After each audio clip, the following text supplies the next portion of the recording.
Plus que 25 jours avant l'élection du président de la République de Côte d'Ivoire, plus que 9 jours avant l'ouverture de la campagne électorale, notre invité est un homme politique ivoirien, président d'un parti politique, le CAP Unir pour la démocratie et le développement, CAP UDD, un parti social-démocrate, membre du CNRD. Gervais Coulibaly est préfet hors grade, ancien porte-parole de Laurent Gbagbo et actuellement proche de Pascal Affi-N'Guessan.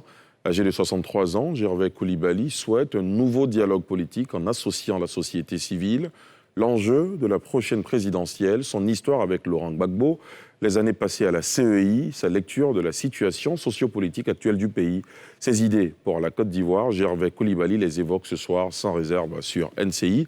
Gervais Coulibaly, bonsoir. Bonsoir, monsieur Ali Diarasouba. Merci d'avoir accepté notre invitation. Je vous en prie. Je vous propose de suivre votre portrait et on pourra poursuivre cet échange juste après. Je vous en prie.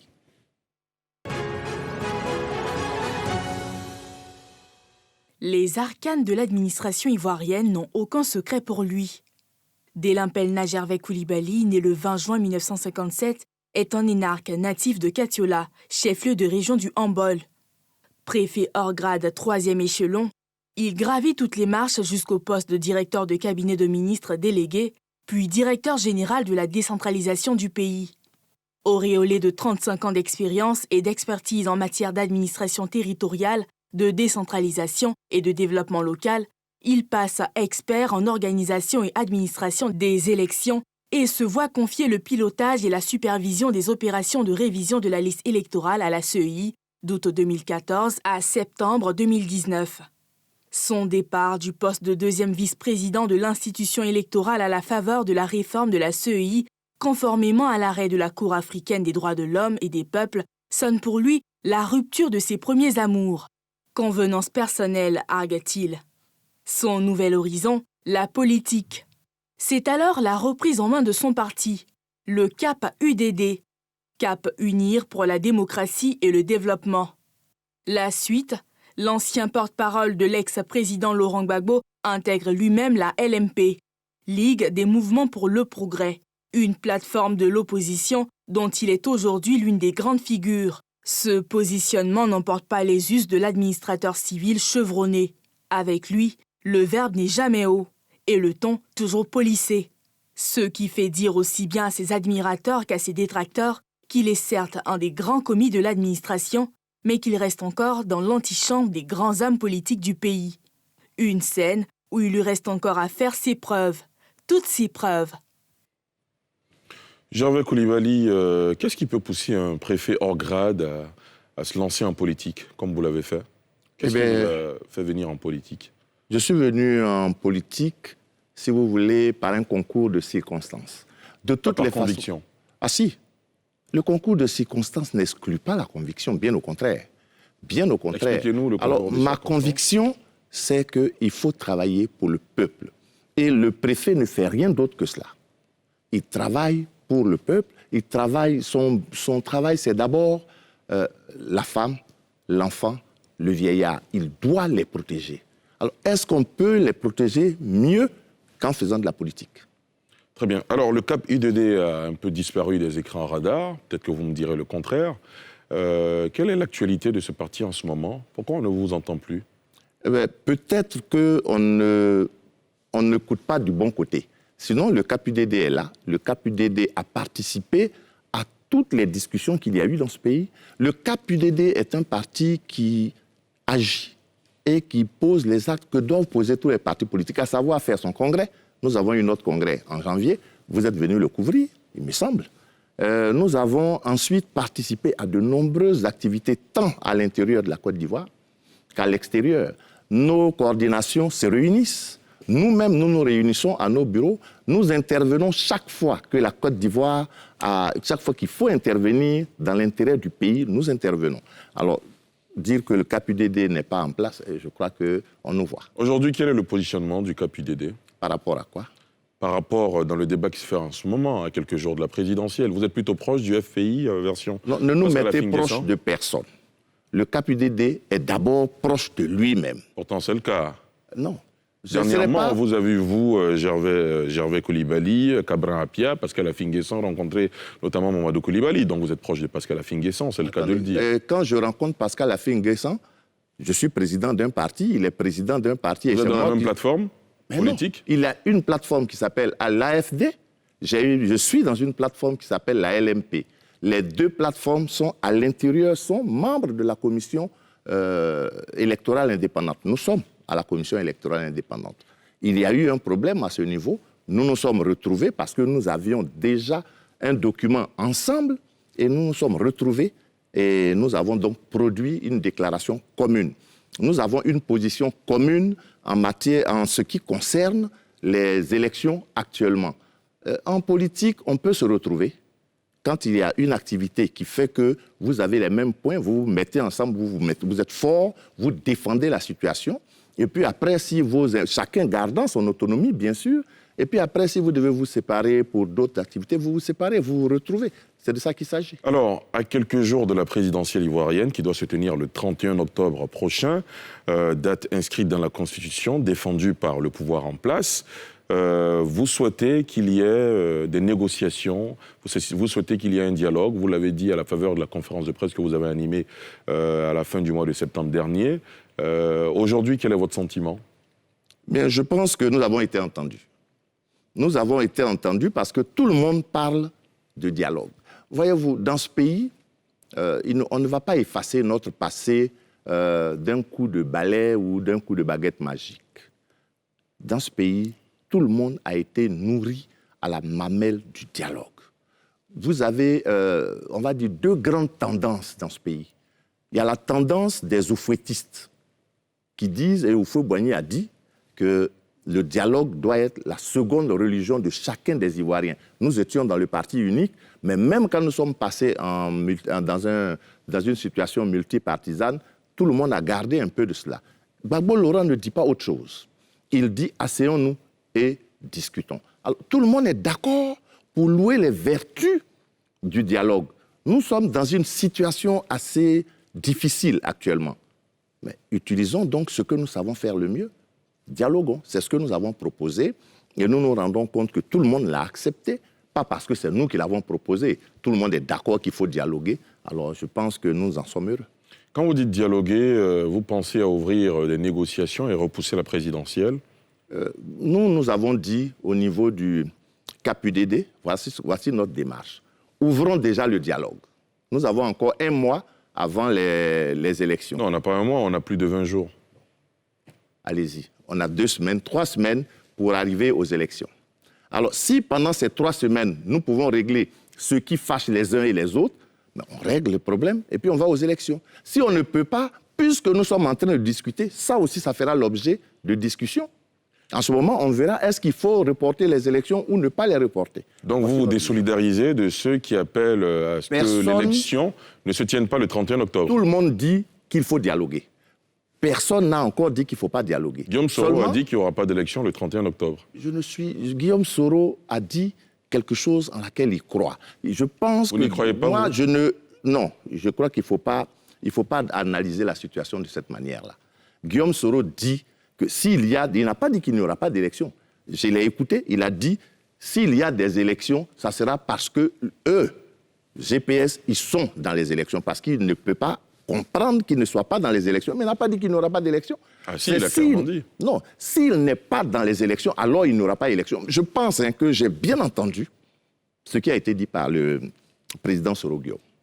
Alors, beaucoup d'acteurs de l'opposition militent aussi pour une transition politique. Qu'en dites-vous? Je ne suis pas... J'estime que ce qu'il faut, c'est d'abord dialoguer. On ne s'est pas encore assis pour régler les problèmes, pour analyser les problèmes qui nous séparent. Si ce qui nous sépare nécessite qu'on aille à une transition, mais nous irons à la transition. Mais je pense qu'il faut commencer par discuter. Il faut d'abord s'asseoir pour faire ensemble, pour mettre ensemble tous les problèmes, les lister.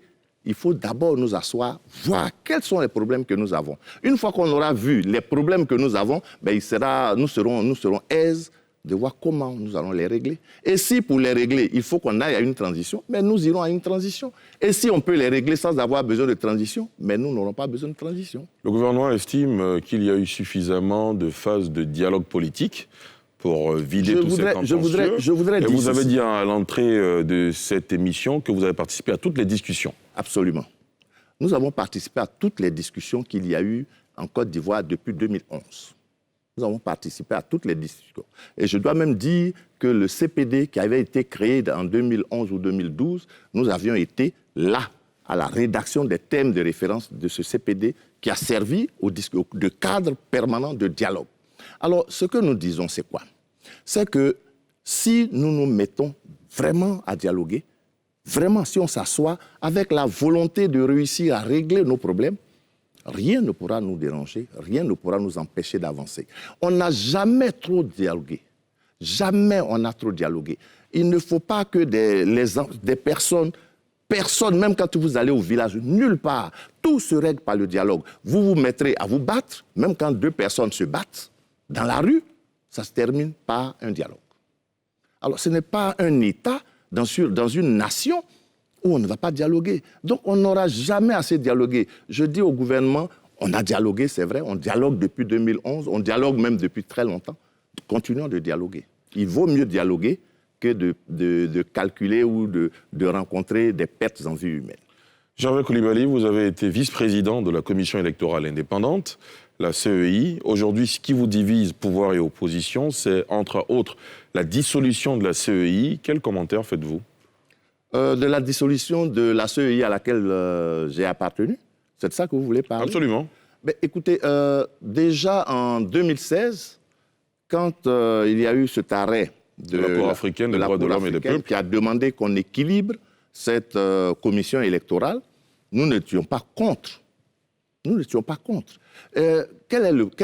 Comment se présentait cette commission électorale? Nous avions 17 membres. Sur les 17 membres, il y avait 4 membres qui représentaient ou qui avaient été désignés. Vous parlez de la commission centrale?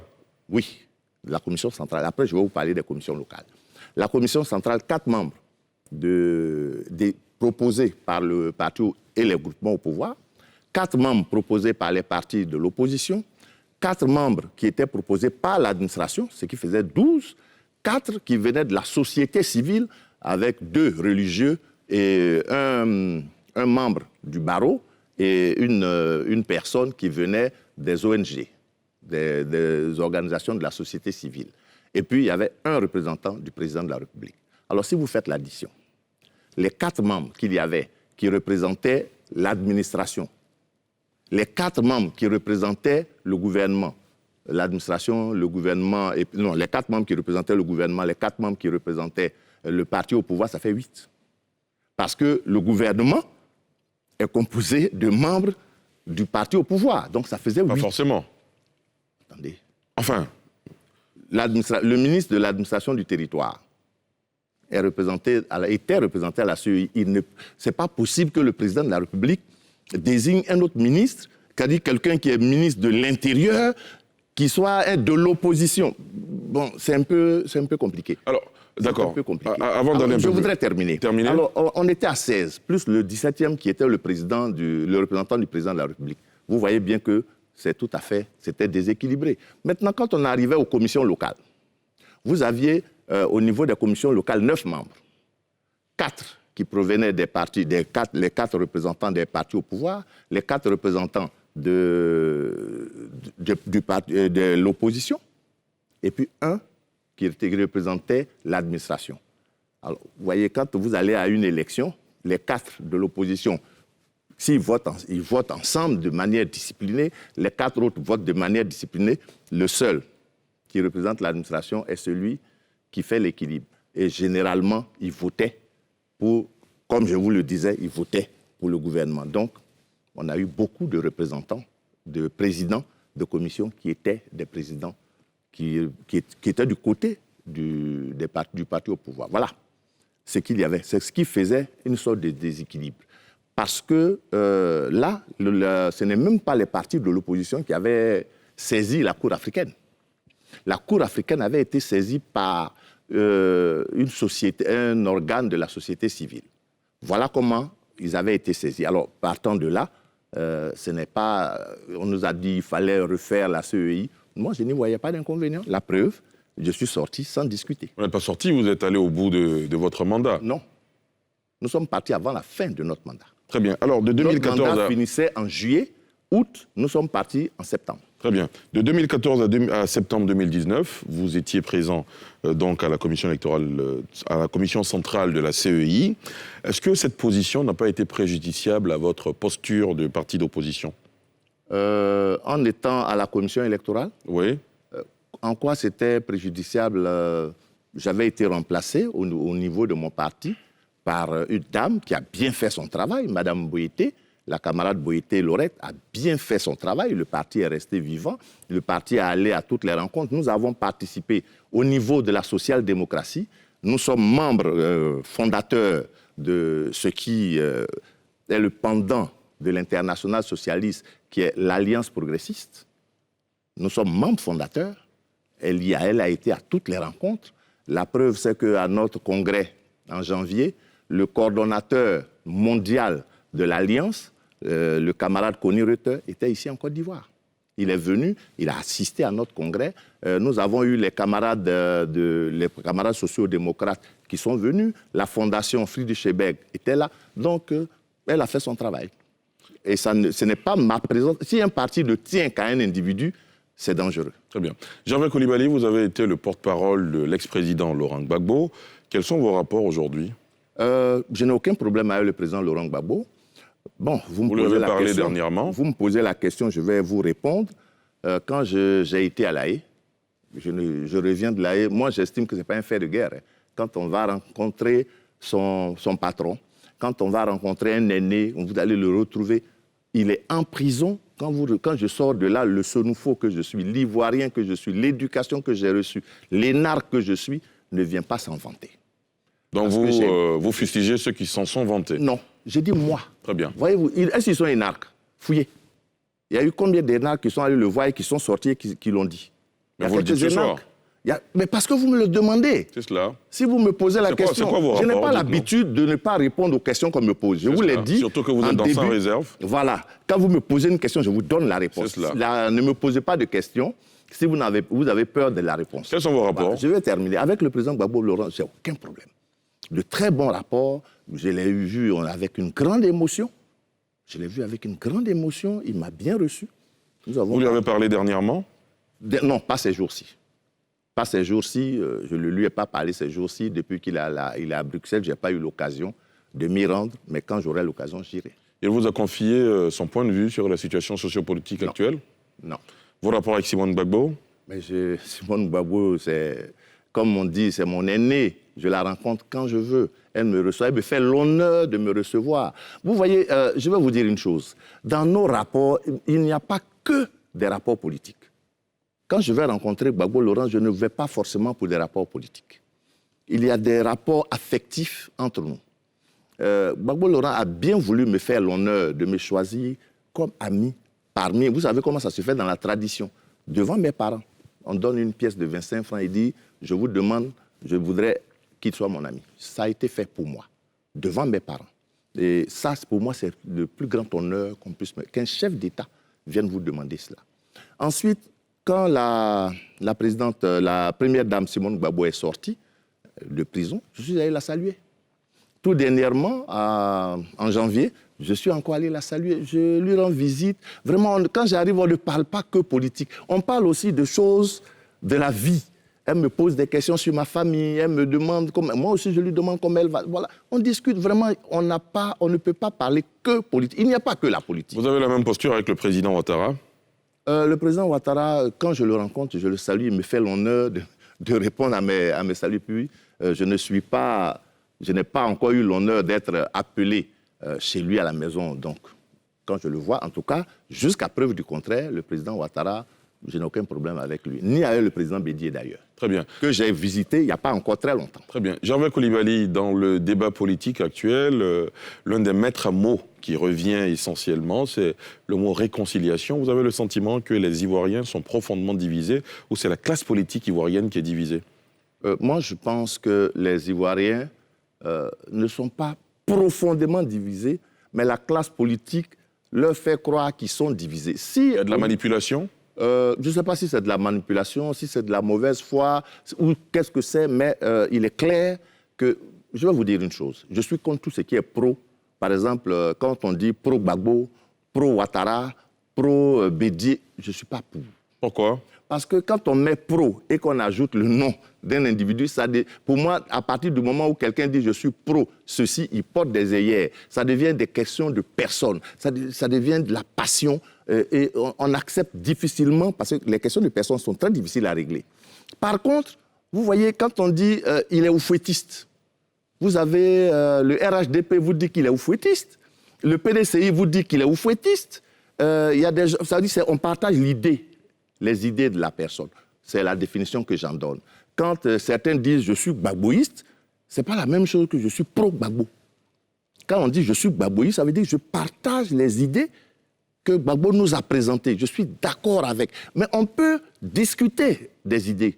Mais il est difficile de discuter une posture sur un individu. Revenons à la réconciliation. Alors, concernant la réconciliation, je dirais que je pense qu'il faudrait que d'abord, on puisse nous mettre ensemble d'accord sur ce qu'on croit qui nous divise.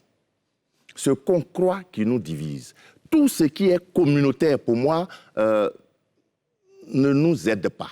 Et en plus, ce qui est le plus... Quand vous dites ce qui est communautaire, vous pensez à quoi? C'est-à-dire quand on dit celui-là est du Nord, celui-là est de... Bon, les nordistes... Vous pensez que le discours est trop ethnocisé? Oui, il est trop régionalisé? Ethnocisé.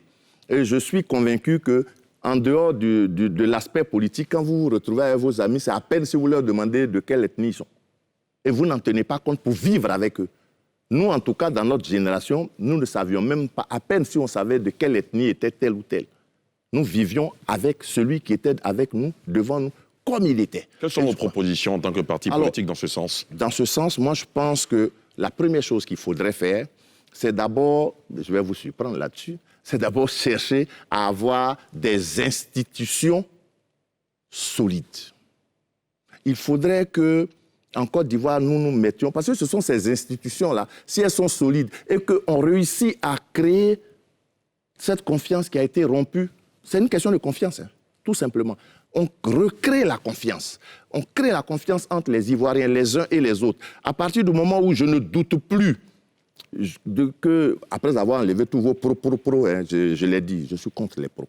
S'il n'y a plus de pro ceci ou pro cela, on sera tranquille et tout le communautaire balayé, un bien grand mot, voilà, ça ne sera pas aussi facile du jour au lendemain, mais on nous permet de revenir à cette vie nationale dans laquelle nous étions, si on réussit cela, et que nous réussissons en plus à développer les sentiments du vivre ensemble réel. Le vivre ensemble réel, où on ne demande pas tu viens d'où, tu vas où, tu es Boussoumani, tu es Kafri ou tu es... Vous pensez que les questions identitaires ont cristallisé les divisions? Oui. Oui, les questions identitaires ont plus que cristallisé les divisions. Il faut donc que nous en sortions. Et quand nous allons en sortir, que nous allons recoudre notre tissu social qui a été laminé, déchiré, maltraité, quand nous l'aurons recousu, avec le vivre ensemble sans regarder qui vient d'où, qui fait quoi, quand on aura réussi cela, nous allons alors mettre en place des institutions solides. Ce n'est pas les hommes solides. En tant qu'homme politique, vous ne vous sentez pas coupable, comptable de ce fait? Voilà, si on recommence comme ça, on va avoir plein de problèmes. Alors, on va chercher à savoir qui est coupable par rapport à qui. Si nous commençons comme ça, nous n'allons pas nous en sortir. Tout le monde, on l'a dit, est coupable d'une manière ou d'une autre. Il y en a qui sont plus coupables que d'autres. Mais il va falloir que nous apprenions à pardonner. Mais à pardonner, mais sincèrement, parce que ceux qui ont créé les problèmes auront demandé sincèrement pardon. Ça, vous voyez, ça commence à devenir subjectif, c'est difficile. Donc, acceptons déjà ce qu'on peut régler concrètement sans rentrer dans le subjectif. Très bien. Alors, vous êtes dans l'opposition ivoirienne, vous aspirez à gérer le pouvoir d'État, évidemment. Qu'est-ce que vous reprochez à la gouvernance, à la décennie Ouattara? Bon, écoutez, vous savez, ce que je leur reproche, c'est ce que je viens de dire. Qu'on nous ait fait nous aligner derrière des hommes. Pour vous, c'est le fait du pouvoir? C'est le fait de tous ces pouvoirs. C'est le fait de tous ces pro ceci, pro cela, et puis on continue dedans. Si on enlève tout ce qui est pro, nous allons nous retrouver et nous allons discuter plus simplement, plus sereinement. Voilà. Qu'est-ce que je leur reproche? C'est d'abord ça, de ne nous avoir pas aidés à nous réconcilier. la décennie, là, on ne nous a pas aidés à nous réconcilier. On n'a pas posé... Nous nous sommes battus au KPDD avec les autres camarades de la Ligue des mouvements pour le progrès. Nous avons avalé des couleuvres pour essayer d'aider. Nous nous sommes battus pour aider des camarades qui étaient en prison, à sortir de prison. Mais il faut qu'on accepte d'avaler des couleuvres chacun de notre côté. Il faut qu'on mette de côté notre amour propre qui est trop élevé. Notre ego est trop élevé. Dans un camp comme dans l'autre, il faut qu'on baisse la parole et qu'on ne se sente pas obligé de répondre avec le même niveau de tonalité dure les uns aux autres. De toutes les façons, comme disait un sage de chez moi, quand on t'a donné une mauvaise parole, regarde sur ta peau, ça ne te fait pas de plaie. C'est vrai, si ça ne te fait pas de plaie, accepte, ne réponds pas et puis essaie de faire avancer. Beaucoup d'Ivoiriens trouvent que les positions sont trop tranchées. Ils espèrent voir émerger une voie du milieu. Vous pensez que c'est vous, la voie du milieu? Je le souhaiterais. Mais voyez-vous, moi, non. Il faut qu'il y ait des Ivoiriens qui acceptent cette voie-là. Dire c'est moi, on va retomber dans tout ce qui est on suit un individu. Je ne suis pas pour. Je suis pour qu'on suive des idées, qu'on suive des idéaux, qu'on soit on suive des convictions. Il faudrait qu'il y ait, oui, je vais le dire, qu'il y ait des pro-Côte d'Ivoire. Il n'y en a pas. Enfin, il n'y en a pas assez. Il faut qu'il y ait des pro-Côte d'Ivoire. Il faudrait qu'il y ait des Ivoiriens qui acceptent de regarder la Côte d'Ivoire et de regarder les autres Ivoiriens, pas comme des... il est du Nord, il est du Sud, il est de l'Ouest, non. Mais qu'on voit un Ivoirien, enfin qu'on commence à créer... On avait commencé à créer une nation, ça s'est arrêté. Il faut qu'on se remette à la tâche pour créer la nation ivoirienne. Tant qu'on n'aura pas créé la nation ivoirienne, dans laquelle on ne regardera plus qui vient d'où, pourquoi et pour comment, quelle est sa religion, et qui est son mentor, quand on sera sorti de là et qu'on ne demandera pas à quelqu'un qui est derrière toi avant de lui de regarder le dossier qu'il apporte pour chercher à travailler, tant qu'on ne sera pas arrivé là, ça va être difficile. Janvier Coulibaly, avant de passer à la prochaine rubrique dans laquelle vous répondrez aux questions de nos internautes, j'ai envie de vous demander, vous disiez tout à l'heure à l'entame de cette émission que vous souhaitez vous appeler de tous vos voeux un dialogue politique. S'il n'y a pas de dialogue d'ici la présidentielle, au 31 octobre, que la présidentielle se tient à date, quelle sera votre attitude? S'il n'y a pas de dialogue, j'ai peur pour mon pays.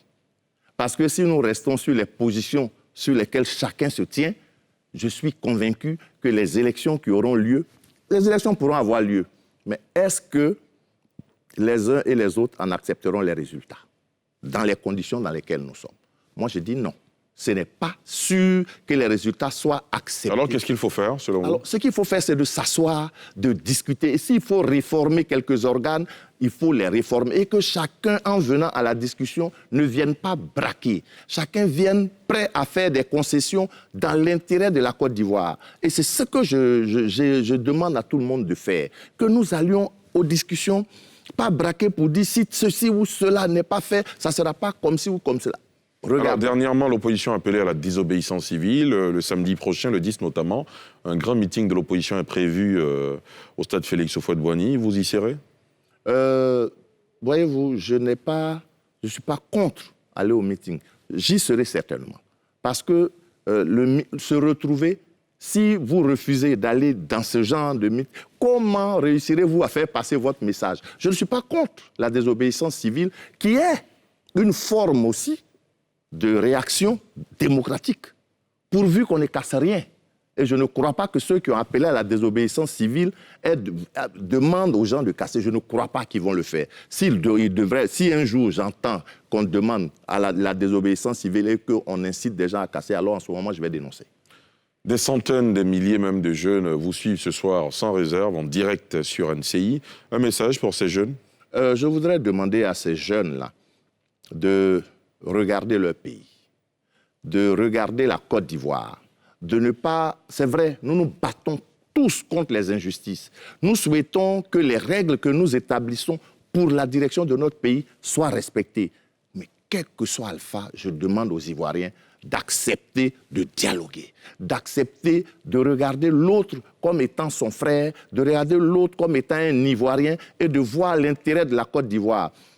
Aucune vie humaine ne doit être perdue. Rien ne vaut la vie.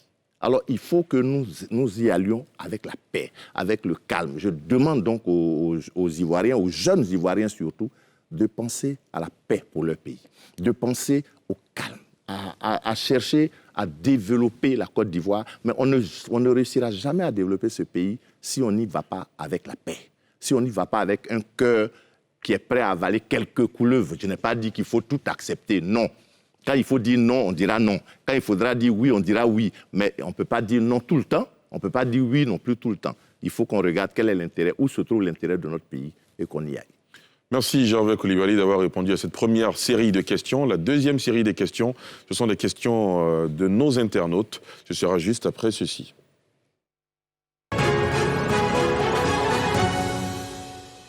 Voilà. Alors, place aux questions des internautes. La première question de notre internaute est celle-ci. Pourquoi avez-vous quitté votre parti politique pour intégrer la CEI au lendemain de la déchéance du pouvoir Gbagbo? Une question de JF Quoi. Alors, je n'ai pas quitté mon pays pour intégrer la CEI, je veux dire mon parti pour intégrer la CEI au lendemain de la chute du président Gbagbo. Je suis rentré à la CEI en 2014. Le président Gbagbo a été arrêté en 2011, 3 ans après. Et je suis rentré à la CEI après avoir posé un certain nombre d'actes dans ce pays. Notamment, je suis allé discuter avec le gouvernement pour obtenir la libération de mes camarades emprisonnés.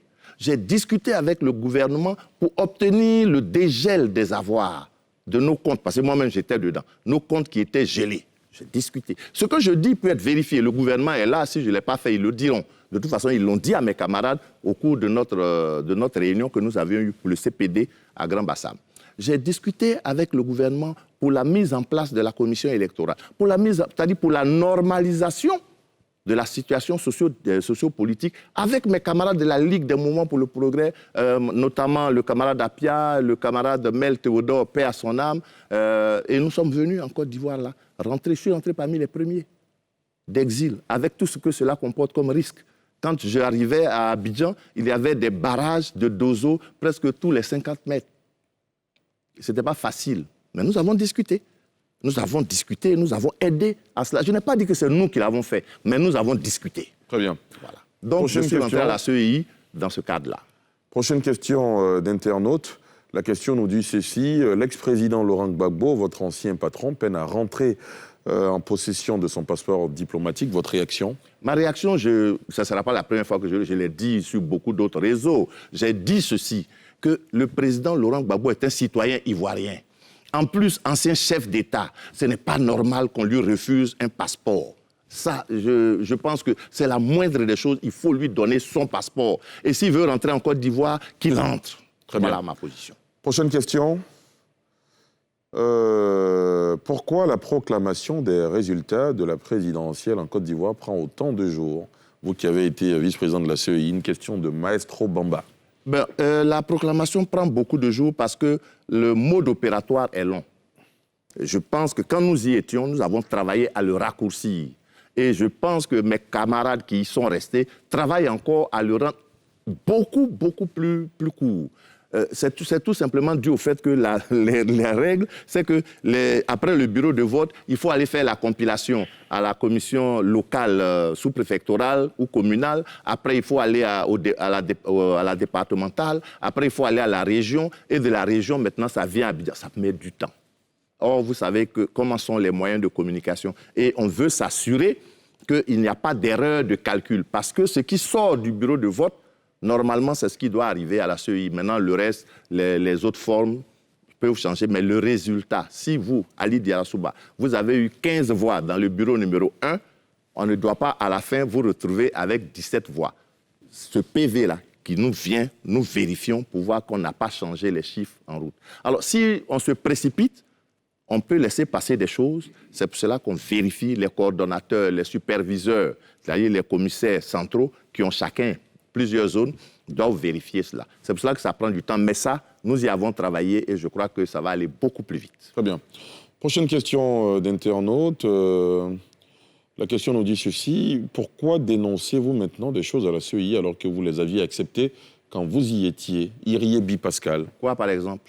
Enfin, voilà, c'est toute la question qui est là, il n'est pas allé plus loin. Voilà. Mais oui, moi, je ne sais pas. Qu'est-ce que je dénonce maintenant que je n'ai pas dénoncé quand j'y étais? Je ne sais pas.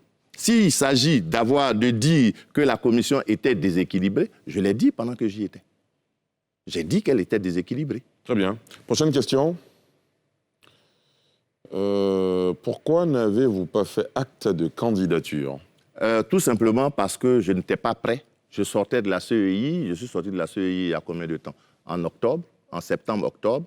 Et puis là, nous sommes dans un autre octobre, c'est-à-dire un an après, c'était difficile pour moi de faire acte de candidature. Les prochaines années, faut-il s'attendre à Gervais Coulibaly? On ne va pas bien loin. Déjà pour les législatives, nous serons là.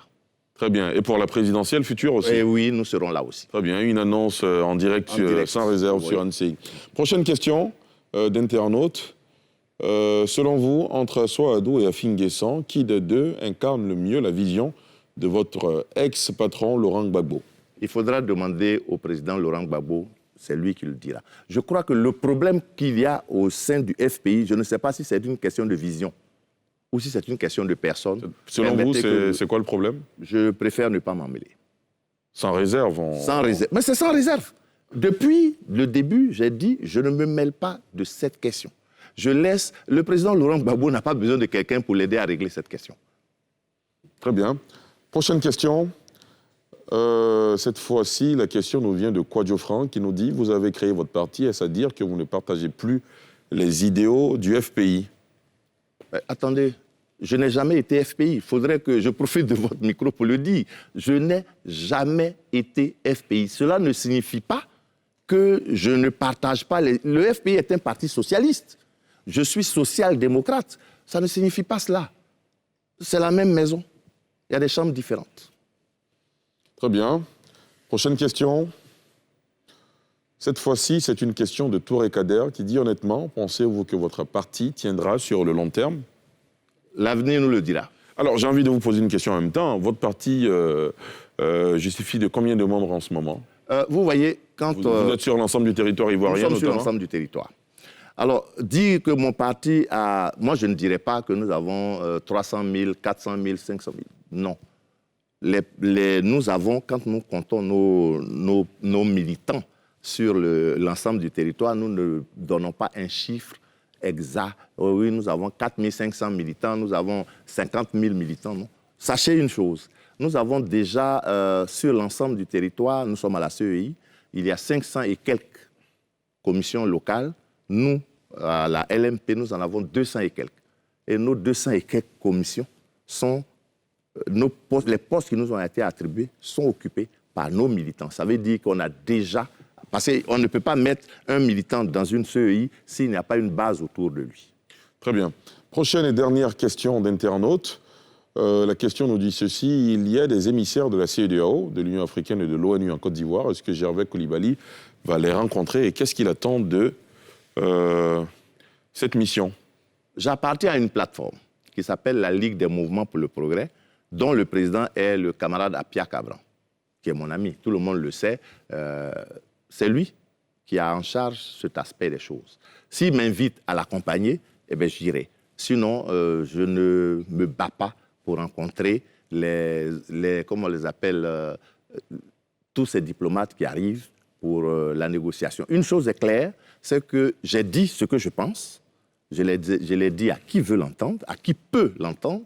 Je discuterai avec le gouvernement, c'est ce qui m'importe. Et j'ai souhaité que cette délégation qui vienne nous aide à tracer le cadre des discussions. Ce ne sont pas ces délégations qui vont discuter pour les Ivoiriens. Hein. Ces délégations vont nous aider à tracer le cadre dans lequel nous allons discuter. Elles vont être, comme on dit, des facilitateurs.